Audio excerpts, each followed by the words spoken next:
Oui, bonjour à tous. Je vous souhaite tout d'abord une bonne année. Ce rapport de la Commission sur l'état de droit est un rendez-vous annuel qui nous permet de nous livrer à des discussions extrêmement intéressantes. Je ne vais pas reprendre les points de désaccord que j'ai habituellement. Je pense que ce rapport insiste trop sur la sanction qu'il faudrait faire sur certains États, etc. Moi, je suis, comme vous le savez, davantage pour le dialogue et la persuasion que pour les mécanismes de sanction. Cela étant dit, il y a des choses très intéressantes dans ce qui a été dit.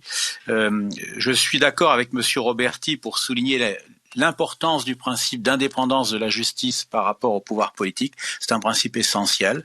Donc il faut effectivement en parler sans arrêt à chaque fois que c'est nécessaire. Mais je pense qu'on devrait aussi aborder l'exigence de neutralité de la justice. Je me félicite que nous puissions parler de la situation de l'état de droit, comme chaque année. Je souhaite mettre l'accent sur deux choses. La première chose, c'est l'indépendance de la justice, qui est un principe essentiel, comme l'a rappelé Monsieur Roberti.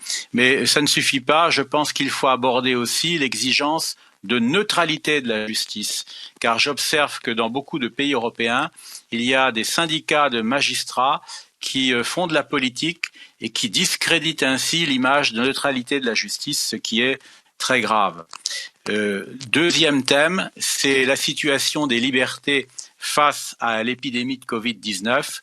Beaucoup de pays membres de l'Union ont pris des mesures qui sont vraisemblablement excessives, disproportionnées par rapport à ce qui est requis pour faire face à la situation.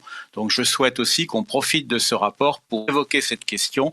Et je prends un seul exemple, c'est l'exemple de la création du pass vaccinal en France, qui suscite à l'heure actuelle beaucoup de débats et de manifestations.